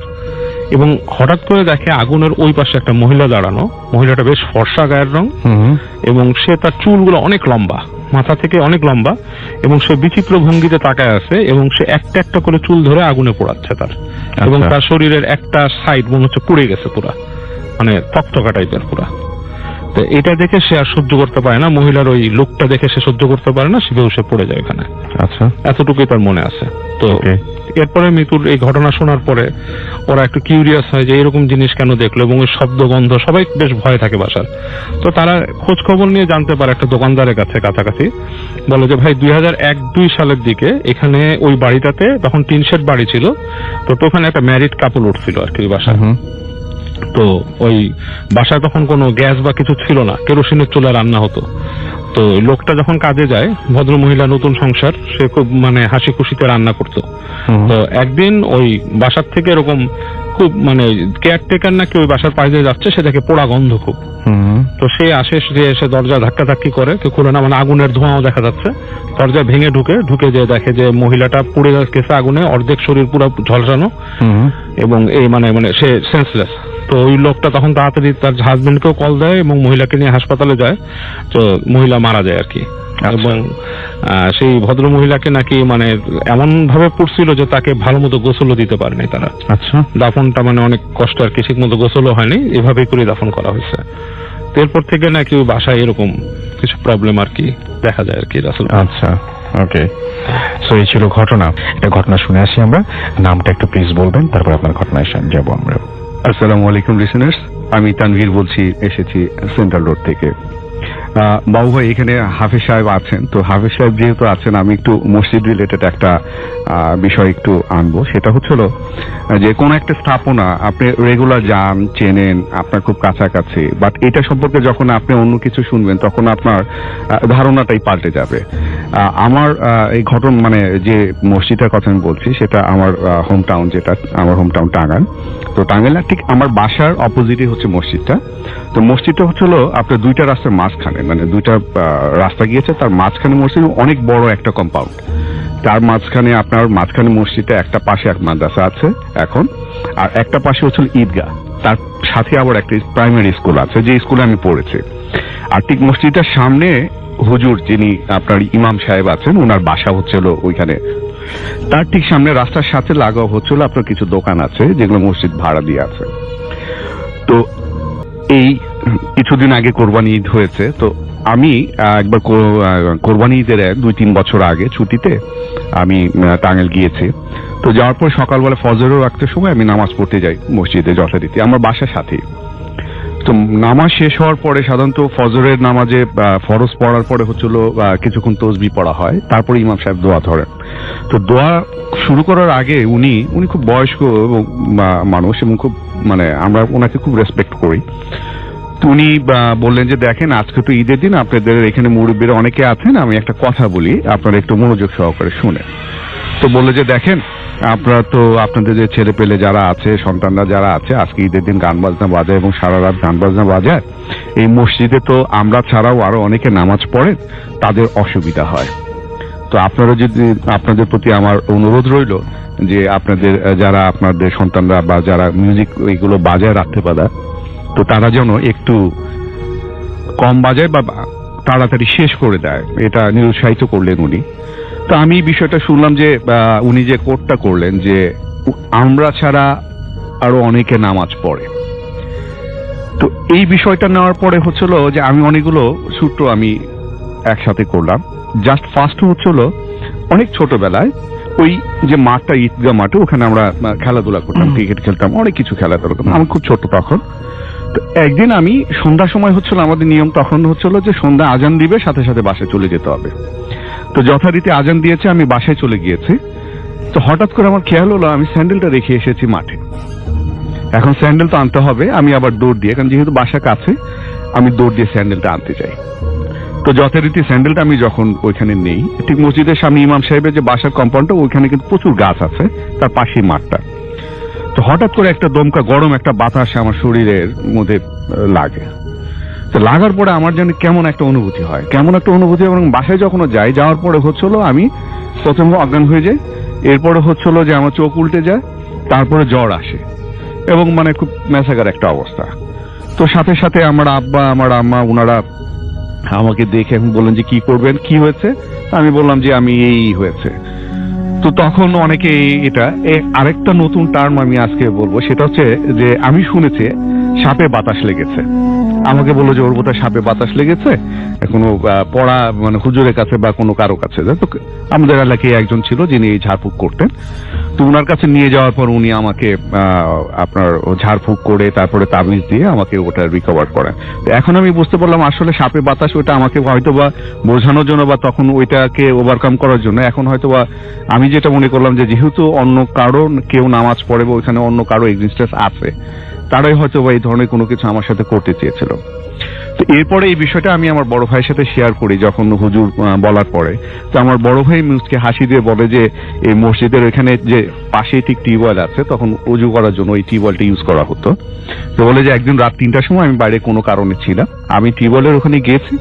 যাওয়ার পরে আমি ওই টিউবওয়েলে কিন্তু পানি খাওয়ার একটা স্টাইল আছে, যে টিউবওয়েলের ইয়ের ওখানে হাত দিয়ে চাপ দিতে হয় একা একা, সেলফ যেটা। তো পানি খেতে যে হঠাৎ করে ও খেয়াল করলো যে ওর মাথা থেকে কে যেন একটা, ওর সামনে একটা ঢিল পড়লো। তো ঢিল বলে এত রাত 3টার সময় আশেপাশে কে ঢিল দিবে? তো সে আশেপাশে তাকিয়ে দেখলো যে না কেউ তো নেই। তো হয়তো চিন্তা করলো যে কেউ হয়তো বা দুষ্টুমি করে ঢিল দিয়েছে, এত রাতে আমি পানি খেতে এসেছি। তো সেকেন্ড টাইম সে যখন আবার অ্যাটেম্প নেয়, তখন ঠিক ওপর থেকে, ওপর একটা কাঁঠাল গাছ ছিল রাসেল ভাই, একটা ইটের অর্ধেক অংশ, এইটা কোনোভাবে স্ট্রেট ওর মাথার ঠিক সামনে স্ট্রেট পড়লো। তো কাঁঠাল গাছের থেকে সরাসরি একটা আদলা ইট, এটা পড়া একেবারে অ্যাবসার্ড ব্যাপার। এটা যখন ও দেখলো, সাথে সাথে সে দৌড়ে চলে যায়, বলে যে ওখানে সামথিং কিছু একটা আছে।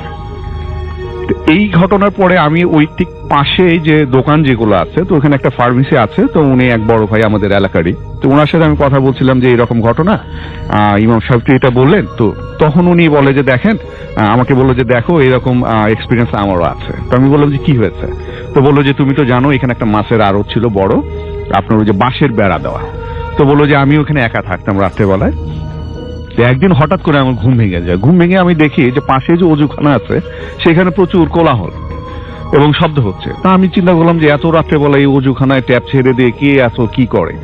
তো উনি আর বের না হয়ে ওই যে বাঁশের যে বেড়াটা আছে সেখান থেকে একটু ফাঁক এসে দেখে যে অনেক বড় বড় লম্বা পাঞ্জাবিওয়ালা মানুষ ওখানে অজু করতেছে, সিরিয়াল ধরে মসজিদে ঢুকতেছে। তো উনি ফার্স্টে চিন্তা করে যে তবলিগের কোনো জামাত এসেছে কিনা, তো হতে পারে, কিন্তু মানে তাদের সবগুলোই হচ্ছে অবয়, চেহারা বোঝা যায় না, একটু অস্বাভাবিক। তো সকালবেলা যখন উনি ফজরের নামাজ পড়তে গিয়ে জিজ্ঞেসে দেখে যে ওখানে মসজিদে কোনো জামাত টামাত কোনো কিছুই নেই, তবলিগের জামাতে যে গ্রুপ। তো তারপরে উনি যিনি আজান দেন ওনাকে জিজ্ঞেস করলো যে কোনো জামাতে এসেছে, বলে যে না জামাত তো আসেনি। তো বলে যে তাহলে আমি এটা কাকে দেখলাম আমরা। এর পরবর্তী সময় সে আরেকজন এরকম একটা এক্সপিরিয়েন্স, এরকম দৃশ্য দেখে। আমার দেখার পরে উনি মসজিদের যে সিকিউরিটি যে এক ভদ্রলোক ছিলেন ওনাকে জিজ্ঞেস করে। তখন ওই সিকিউরিটি বললো যে ভাই আমি তো এখন মসজিদে থাকা বাদ দিয়েছি। কেন বাদ দিয়েছে? কারণ হচ্ছিল যে সে ওই মসজিদের যে দরজার সময়, সে দরজার সামনে বেশ কয়েকদিন ঘুমিয়েছিল এবং তাকে কে যেন উঠিয়ে দিয়ে ভেতরে রেখে দিয়েছে, এবং একদিন সে পরপর কয়েকবার করার পর তাকে একবার লাথি দিয়েও ফেলে দিয়েছিল। তো এই মসজিদটা 1817 সালে, দ্যাট মিনস 200 বছর আগে, এবং ইমাম সাহেবের ছেলেকেও পজেস করা হয় পরবর্তী সময়ে, আরো অনেক কিছু আমি শুনেছি। তো আমার কাছে জিনিসটা একেবারে খুব পরিচিত একটা জায়গা, এখন আমার কাছে যেন কেমন অপরিচিত হয়ে গেছে। ধন্যবাদ আসিফ ভাই। ওকে, থ্যাংক ইউ। আমাদের আজকের প্রথম অতিথি, আপনার নামটা প্লিজ একটু বলবেন এবং আপনি কোথা থেকে এসেছেন একটু যদি বলতেন আমাদেরকে। আসল ভাই, ধন্যবাদ আপনাকে। ডিয়ার লিসেনার, আমি যুক্তিসঙ্গত কোনো কারণে নামটা বলছি না। আমি মিরপুর 2 নম্বর থেকে এসেছি, আর পেশায় একজন শিক্ষকতা, মিরপুর 11 নম্বরে আমি শিক্ষকতা করি। আর মূলত আমার যে ঘটনাটা একটা আমাকে নিয়েই, আমি এই ঘটনা নিজে একজন ভিকটিম। ঘটনাটা আজ থেকে আমি সরাসরি আনুষ্ঠানিকতা না করে ঘটনায় চলে যাই। ঘটনাটা আজ থেকে 5 থেকে 6 বছর পূর্বে, যখন এমন এক সময় ছিল যে আমি জিন, ভূত এইগুলোর প্রতি একটা কিউরিওসিটি আমার ভিতরে ছিল ছোটবেলা থেকে।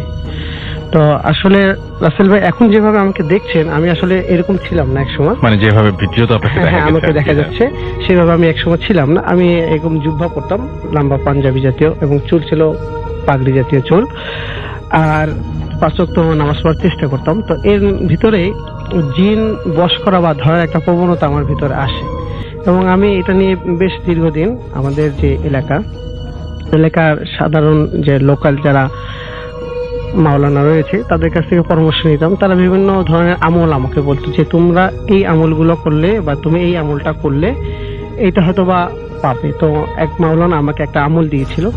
তো এটা বললো যে তুমি এটা 41 জন যদি করতে পারো এবং প্রতিদিন রাতে এটা 1000 বার করে পড়তে হবে। তো কিছুদিন করেছিলাম, কিন্তু আমার আর সাহসিকতায় কুলালো না যে আমি এটা কন্টিনিউ করে যেতে চাই। তো আমি মাঝপথে এটা বাদ দিয়ে দিলাম। এরকম 18 থেকে 20 দিন করার পর এটা বাদ দিয়ে দিয়েছিলাম।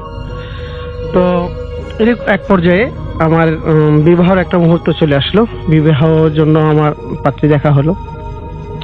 তো বিবাহের একটা মুহূর্তে, বিবাহের 1 মাস পূর্বে কোনো এক রাত্রে আমাকে দেখানো হলো যে আপনার বিবাহতে কোনো জটিলতা আছে, এটা স্বপ্নের মাধ্যমে আমাকে দেখানো হলো। তো যখন দেখানো হলো, তো এখন এই জিনিসটা আমি নেগলেক্ট করলাম যে হয়তো বা স্বপ্নে আমরা অনেক সময় অনেক কিছু দেখি বা প্যারানর্মাল অনেক কিছু ঘটনা ঘটতে পারে এই জাতীয়। তো এটা আমি ইগনোর করে গেলাম যে এটা কিছু না। আচ্ছা। তো বিয়ের 1 মাস পূর্বে থেকে এর একটা প্রাদুর্ভাব দেখা গেল। যেমন আমার হবু ওয়াইফের চুল স্বাভাবিকভাবে পড়ে যাওয়া, তার চুল অনেক বড় ছিল, স্বাভাবিকভাবে চুলগুলো পড়ে যেতে শুরু করলো এবং আমার ভিতরে একটা দুর্বলতা কাজ করলো, আমার শরীরটা ভার হয়ে আসা শুরু করলো। তো অনেকে যারা মুরব্বী, বিশেষ করে আমার মা এবং আশেপাশে যারা মুরব্বী, তারা বলল যে বিয়ের আগে মেয়ের এরকম স্বাভাবিক চুল পড়ে যাওয়া এটা একটা অকল্যাণ জাতীয়। তো আমি জিনিসটা চিন্তা করলাম হয়তোবা মুরব্বীরা এই জাতীয় কোনো কথা বলতে পারে, যে হয়তোবা শুনে আসছে তারা আগে থেকে। তো এই জিনিসটাকে ইগনোর করে দিলাম যে না, এটা বিশেষ কিছু না, এই জাতীয় নিয়ে আমার চিন্তা করা উচিত না। তো বিবাহ হলো আমার। বিবাহ হওয়ার পরে বিবাহের 18 দিনের মাথায় আমি কোনো একদিন আমার শ্বশুর বাড়ির দিকে যাচ্ছিলাম, যার পথে তার প্রথম সিমটম আমার ভিতরে দেখা যায়। সেটা হলো আমি যখন হেঁটে হেঁটে যাচ্ছিলাম। তো এর আগে একটু বর্ণনা করে নিয়ে আসি ভাই। সেটা হলো আমার বাসা থেকে আমার শ্বশুর বাসার দূরত্ব 10 থেকে 15 মিনিট হেঁটে যেতে লাগে, আর রিক্সা গেলে 5 মিনিট যথেষ্ট। তো আমি হেঁটে হেঁটে যাচ্ছিলাম, তো যাওয়ার পথে হঠাৎ পায়ে আমার কাটা যেতে একটা জিনিস ফোটে। তো এটা আমি ইগনোর করি যে হয়তো বা কাটা যেতে কোনো জিনিস ফুটছে, থাক, এটা কিছু না, বিষয় কিছু না, চলে গেলাম। সেদিন রাতে স্বাভাবিক হলাম, সকালে আর আমি বেড থেকে উঠতে পারি না, আমার শরীরটা ভার হয়ে গেছে। আমি শরীর প্রতিটা পয়েন্টে বা জায়গাগুলো, বিশেষ করে জয়েন্ট পয়েন্ট যেগুলো, এগুলা প্রচুর পেইন শুরু হয়ে গেল। তো সেই অবস্থায় আমি উঠতে পারলাম না, কোনো রকম আমাকে ধরে উঠানো হলো। আমার ওয়াইফ আমাকে সহযোগিতা করলো উঠাতে।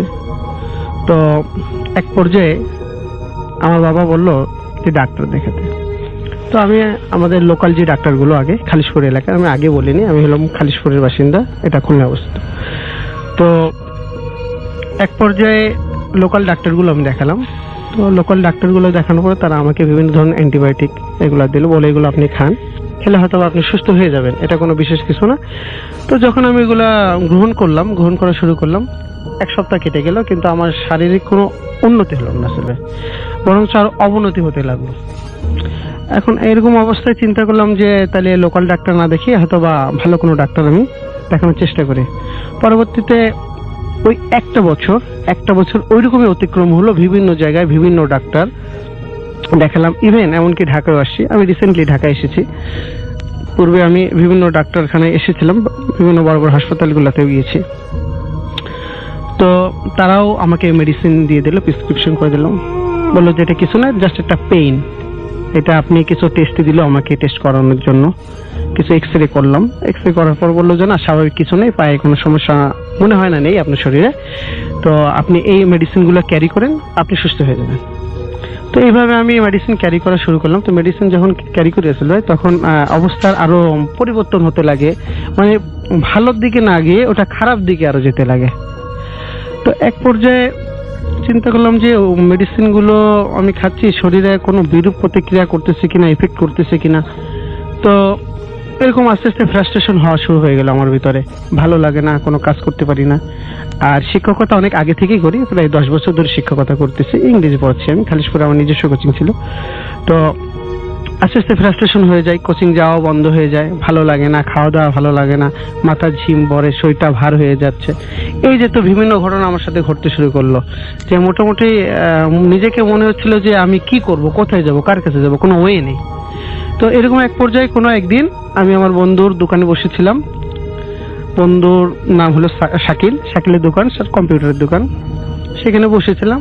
এমন মুহূর্তে একটা লোক আসলো, আমরা সেখানে 3 জন বসেছিলাম, আমি, শাকিল এবং সুজন আরেক বন্ধু। তো এমন মুহূর্তে এক লোক আসলো, যে লোককে আমি কোনো সময় দেখিনি আগে।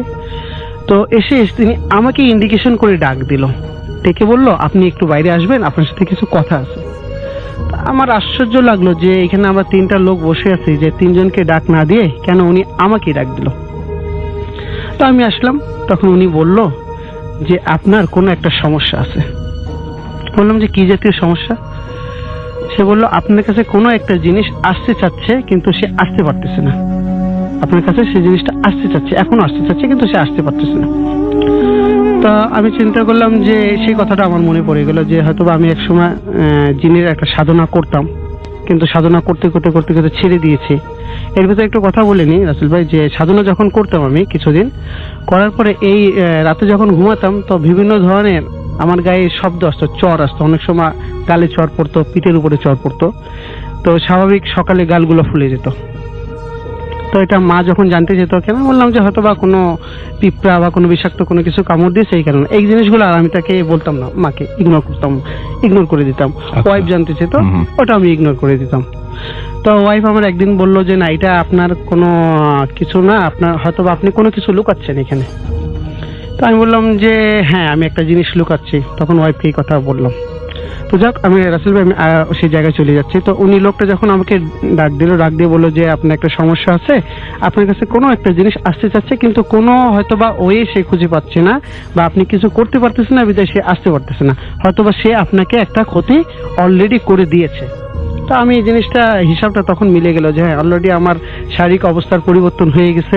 তো আমি আসলে এই ক্ষতিটার ভিতরেই আছি, এটা অনুভব করলাম যে তার কথার সাথে কথাটা মিলে গেল।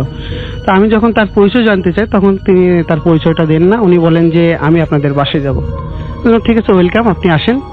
কবে আসবেন? বলে কালকে আসবো। তো কালকে স্বাভাবিক অ্যাজ ইউজুয়াল উনি চলে আসলো।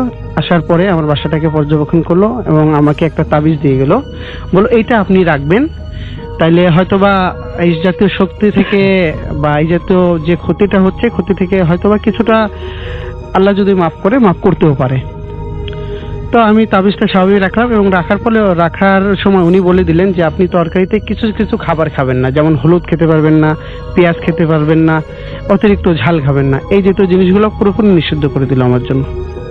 তো সেভাবে মানলাম। কিছুদিন মানার পরে আর স্বাভাবিক রইলাম না। তো কোনো একদিন আপনার কি তাবিজটার পরে অবস্থা ভালো হচ্ছিল? তাবিজটা যখন আমি ইউজ করতেছিলাম আসল ভাই, তো ইউজ করার পরে কিছুটা অবস্থা উন্নতি হয়েছিল, কিছুটা উন্নতি হয়েছিল। তো কোনো এক কারণে তাবিজটা একদিন ঘুমের মাধ্যমে, যখন আমি রাতে ঘুমাই, সকালে উঠে দেখি যে তাবিজটা আমার নেই হাতে, হারিয়ে গেছে কোনো একভাবে। এটা আমি জানি না কিভাবে, আজ পর্যন্ত কারণও খুঁজে পেলাম না। ওয়াইফকে জিজ্ঞাসা করলে ওয়াইফ বলে না, আমি বিছানা তো সকালে আসলে গোছগাছ করার সময় অনেক সময় হয়তো পড়ে যেতে পারে, এটা ধারণা করলাম। বুঝলাম যে তাবিজটা হারিয়ে গেছে। তো এখন উনি আমাকে হারিয়ে যাওয়ার পরে এখন আমার অবস্থা সেই আগের মতো খারাপ হতে শুরু করলো, ইভেন আরো ডিটোরিয়েটিং হয়ে গেল, আরো হানিকর হয়ে গেল। এখন এমতো অবস্থায় কোনো উপায় না পেয়ে ফ্রাস্ট্রেশন হয়ে গেলাম আরো, যে কি করব। এবং বড় বড় ডাক্তার দেখলাম, অনেক টাকা পয়সা নষ্ট করলাম, কিন্তু আমার তো কোনো ওয়ে হলো না, বা আমি কোনো ওয়েকে গেট করতে পারলাম না, যে কি করব এখন আমি। তো এমন এক সময় সেই দোকানে, যে দোকানে সাইকেলের দোকানে বসেছিলাম, ওই দোকানে যখন বসে আছে তখন আমার এক বন্ধু সুজন, সে বলছে যে তুমি আমাকে একটু সময় দিতে পারো। বললাম কেন? তোমাকে আমি এক চাচার কাছে নিয়ে যাব। তো আমি বললাম যে আচ্ছা ঠিক আছে, আমি যাব। তো অ্যাজ ইউজুয়াল আমি গেলাম। তো পরের দিন তো যাওয়ার পরে চাচার একটু বলে দিই, চাচার নাম হলো শহীদুল ইসলাম। উনি খালিশপুর কিচেন জুট মিলে শ্রমিক। তো ওইখানে যখন আমি গেলাম চাচার কাছে, যাওয়ার পরে চাচা আমাকে দেখা মাত্রই বললেন যে আপনি ওই বেডে বসেন, এই বেডে না বসে ওই বেডে বসেন। তখন আমার একটু সুবিধা হবে, মানে আপনি মেসে গিয়েছিলেন, সেই মেসে উনি একটা অন্য বেডে বসতে বললো। তো আমার একটা অবাক হলো যে এই কেন চাচা এই বেডে বসতে না বলে ওই বেডে বসতে বললেন। তো আমি বসলাম। বসার পরে আমি সেই বন্ধুকে বললাম, সুজনকে বললাম যে সুজন, তুমি আমার বিষয়ে একটু বলো তাকে। তো সুজন যখন চাচাকে বললো যে দেখেন তো চাচা, আমার এক বন্ধু, সেই বিগত এরকম, ঠিক আছে, ওই ঘটনাটা বললো, আপনার সমস্যার কথা বললো। বলার পরে চাচা তখন কি করলেন, মানে এটা আমার আসলে না দেখলে বিশ্বাস করার মতো নয় রাসেল ভাই জিনিসটা, যে চাচা এক গ্লাস পানি নিলেন, পানির অর্ধেক পানি ফেলে দিলেন, অর্ধেক পানি ফেলে দিয়ে হাতে কি জানি একটা সূরার মতো পড়লেন, পরেই ফু দিলেন। ফু দেওয়া মাত্র আমরা যেরকম মোবাইলে কথা বলি রাসেল ভাই, উনি ঠিক গ্লাসটা নিয়ে কানের কাছে নিয়ে ঠিক এইভাবে কথা বলতেছেন এবং তার হাতটা নড়তেছে। এবং যখন হাতটা নড়তেছে তখন আমাদেরকে বলেছিলেন যখন আমি কথা বলবো তখন আমার হাতটা চেপে ধরতে। তো আমরা ওইখানে উপস্থিত 2-3 জন ছিলাম। আমার হাতটা চেপে দেওয়ার পরেও হাতটা প্রচুর পরিমাণ নড়তেছে, কিন্তু আমরা ঠেকায় রাখতে পারতেছি না। তো উনি একটাই কথা বললেন যে আপা, এমক নামের স্থানে এমক নামের লোকের কি সমস্যা। এখন কাকে আপা করলেন এই জিনিসটা আমরা আর বুঝতে পারিনি, যে কাকে তিনি আপা করে সম্বোধন করলেন। তো উনি যেটা জানালেন যে হ্যাঁ, ওর একটু সমস্যা রয়েছে, ও একসময় একটা সাধনা করতে সে ছেড়ে দিয়েছে। তো ওকে স্বপ্নের মাধ্যমে ক্ষতি করা হয়েছে। তো আমি যখন ক্ষতিটা জানতে চাইলাম যে চাচা একটু খুলে বলেন ক্ষতিটা কেমন হয়েছে আমার, তো চাচা বলল আপনাকে স্বপ্নের মাধ্যমে চিলের মাংস খাওয়ানো হয়েছে। তা আমি একটু শুনে অ্যাস্টনিশড হয়ে গেলাম যে চিলের মাংস কিভাবে খাওয়া, স্বপ্নে আবার কিভাবে খায় মানুষকে। তো একটু অবাক হয়ে গেলাম কিছুটা যে চিলের মাংস, তারপর বিশ্বাস করে নিলাম। তো উনি বললো যে সেই জিনিসটা আপনার শরীর থেকে বের হওয়া না পর্যন্ত আপনি সুস্থ হবেন না, কোনো সময় সুস্থ হবেন না। এই মেডিসিন যাই করেন কোনো কিছু আপনার কাজে লাভ আসবে হবে না। জি। তো উনি আমাকে নিয়ে নেওয়ার পরে রুমটা সম্পূর্ণ অন্ধকার করে দিল। অন্ধকার করে আমি যে বেডে বসেছিলাম সেই বেডে আমাকে শোয়া দিল। তো আমি শুয়ে রইলাম এবং শোয়ানোর পরে আমার যে নাভিটা শার্টটা একটু উঠিয়ে দিল, উঠিয়ে নাভিতে দেখলাম কিছু পানি দিল, পানি পড়ে দিল এবং কিছুটা আমি হাতের একটু ইশারা মানে এই পারলাম যে হয়তো বা নাভিতে উনি কোনো কিছু করতেছেন। কিন্তু যেখানে নাভিটা বন্ধ, নাভিতে কোনো ছিদ্র নেই, এটা তো আমরা সবাই জানি। কিন্তু কিছুক্ষণ পরে দেখলাম 5-7 মিনিট পরে দেখলাম আলো জ্বালানো হলো। আলো দেখলো, উনি আমাকে দেখালেন যে আপনার নাভি থেকে এই যে মাংসগুলো বের হয়েছে, প্রায় সেখানে মানে পচা মাংস, একটা মাংস প্রায় 100 থেকে 150 গ্রাম এরকম একটা মাংস একটা স্তূপ বের হলো ওইখান থেকে। তো এটা দেখানো আমাকে দেয়া হলো, বলে এই জিনিসটা আপনাকে স্বপ্নে খাওয়ানো হয়েছিল, এই কারণে আপনি অসুস্থ হয়ে গেছেন, আপনি যে কোনো মেডিসিন গ্রহণ করলে আপনার কাজ হচ্ছে না। তো যখনটা আমার শরীর থেকে বের হয়ে আসলো রাসেল ভাই, তখন আমি একটা অনুভব করলাম যে আমার শরীর থেকে কি যেন একটা জিনিস বের হয়ে গেছে। এটা আমি অনুভব করলাম তখন যে কি যেন একটা জিনিস আমার শরীর থেকে বের হয়ে গেছে, একটা শরীরটা ফ্রি হয়ে গেছে, আগের মতো নেই। তারপর চাচা আমাকে কিছু নির্দেশনা দিলেন এবং আমাকে বললেন একটা তেল এনে দিতে। তো তেল এনে আমি আনলাম, আনার পরে বললো যে এটা আগামীকালকে তেলটা নিয়ে যাবেন। তো আমি চিন্তা করলাম যে তেলটা আমি দিয়ে আসলাম, তেলটা তো সঙ্গে সঙ্গে এর আগে যাদের কাছে গিয়েছিলাম, অনেক হুজুরের কাছে গিয়েছে, যেটা আমি মাঝখানে বলতে ভুলে গেছি, তারা সঙ্গে সঙ্গে পরে ফু দিয়ে দিত তেলটা লাগানোর জন্য। সঙ্গে শরীরে যেখানে যেখানে সমস্যা আছে সেখানে আপনি লাগাবেন। তো চাচা সেদিন রাতে আর তেলটা দিল না আমাকে।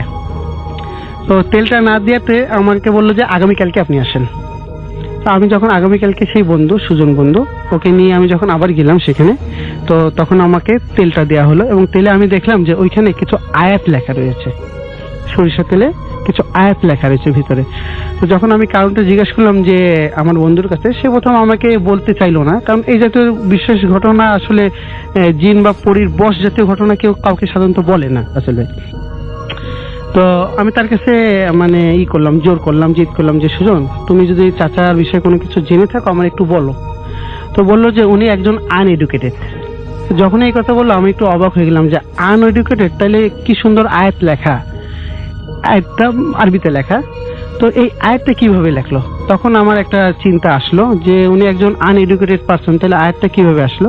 তো সে আমাকে বর্ণনা করলো যে এই জিনিসটা যখন হয় তখন রাত্রে ওই পরীরা এসে আয়াতগুলো লিখে দিয়ে যায় এবং চাচা সকালে ফজরের নামাজ পড়ে ওই আয়াতগুলো কেটে কেটে বোতলে ভরে দেয় এবং যার যেটা সেটা তাকে দিয়ে দেয় এবং ইউজ করতে বলে। এইভাবে অনেক মানুষ উপকার পেয়েছে, তো আমিও পেয়েছিলাম। তো চাচার ঘটনা যখন জানতে চাই যে এই জিনিসটা উনি কিভাবে করে বা পরীকে কিভাবে আনলো, তো তখন সে আমাকে ছোট্ট একটা ঘটনা বলে। আমি এটা সংক্ষিপ্তভাবে বলতেছি আসলে, যে চাচার নিজের গ্রাম হলো বরিশাল গ্রামে চাচা ছোটবেলা থেকে একটু দুষ্ট প্রকৃতির, একটু দুষ্টু স্বভাবের। তো দুষ্টু স্বভাবের হতে উনি প্রায় রাত্রেই, অধিকাংশ রাত্রে ঘুরে ঘুরে বেড়াতেন, বাসায় রাত্রে লেট করে আসতেন। তো কোনো একদিন উনি দেখতে পারেন যে তার গ্রামে একটা দিঘি ছিল, দিঘিতে উপর থেকে আসমান থেকে কিছু মেয়ে আকৃতি পরী জাতীয়, পরে বর্ণনা পেয়েছে, পরীরা আসমান থেকে নেমে এসে ওই পুকুরে তারা তাদের গায়ে যে ওড়না জাতীয় ছিল ওইটা রেখে, সাদা ওড়না জাতীয় যেটা ছিল ওইটা রেখে তারা পুকুরে ওই দিঘিতে গোসল করা শুরু করলো। তো চাচা এই দৃশ্যটা যখন দেখতে পায় তখন সাহস করে চলে যায়, যে একটা পরীর সেই ওড়নাটা হাতে ধরলে অন্যান্য পরীরা যে যার মতো অবস্থান করে তারা চলে যায়, কিন্তু ওই পরীটা আর পানি থেকে বা জল থেকে উঠতে পারে না পারলে তাকে বলতে হচ্ছে যে তুমি এখান থেকে চলে যাও। পরীটা তখন বললো যে তুমি এখান থেকে চলে যাও, না হলে আমি তোমাকে মেরে ফেলবো। চাচা বললো যা হবার তাই হবে, কোনো সমস্যা নাই, কিন্তু আমি যাব না, এটা আমি দেব না। তখন সে বলল যে তুমি কি চাও? পরীটা বলল তুমি কি চাও? তো চাচা বলতেছেন যে আমি চাই আপনি আমার কাছে থাকবেন যে কোনো ভাবে। তো ওই যে কাপড়টা চাচা কি করলো, তার বাসায় নিজের বাসায় মাটির প্রায় 15 থেকে 20 ফিট মাটির নিচে কোনো একটা হাড়ির পাত্রে ওই কাপড়টা ওইখানেই লুকিয়ে রাখছেন, যেটা এখনো পর্যন্ত সংরক্ষিত আছে। তো তখন তারপর থেকে আমি কিছুটা স্বাভাবিক সুস্থ হওয়া শুরু করলাম। চাচার ওই নির্দেশ পরে আমি বিভিন্ন জায়গায় আরো গিয়েছিলাম মেডিসিনের জন্য। আর এখন রাসেল ভাই যেটা হয়, মোটামুটি আমি সুস্থ, কিন্তু পরিপূর্ণ সুস্থ না। এখন যেটা আমার সাথে ঘটে সেটা হলো, এটা আমার যারা রুমমেট তারা আমাকে বর্ণনা করে যে অনেক সময় আমি হঠাৎ করে রাতে উঠে যাই, অনেক সময় আসনে বসে পড়ে বিভিন্ন ধরনের কি জিনিস জাতীয় আমি পড়তে শুরু করি। এইভাবে মোটামুটি এখন আমার দিন কাটাতে এখন মোটামুটি খুব সুস্থ না, এখনো অসুস্থ আছে। আর মাঝে মাঝে রাসেল ভাই এই জাতীয় সমস্যা দেখা দেয়, যেটা আমার ওয়াইফও আমাকে মাঝে বর্ণনা করছে। অনেক ধন্যবাদ আপনাকে আপনার ঘটনার জন্য। আসসালামু আলাইকুম রাসেল ভাই, আমি রাকিবুল আলম চয়ন বলছি। আমি বর্তমানে ইউএস এর লুজিয়ানা স্টেটের লেকচারার্সে আছি। আমি একটা ব্যাংকে জব করতেছি। রাসেল ভাই, আমি ছোট থেকেই একটা জিনিস বিশ্বাস করতে চাইনি যে জিন ভূত বলে কিছু নাই। আমি সবসময় বিশ্বাস করছি না, কিছু একটা আছে।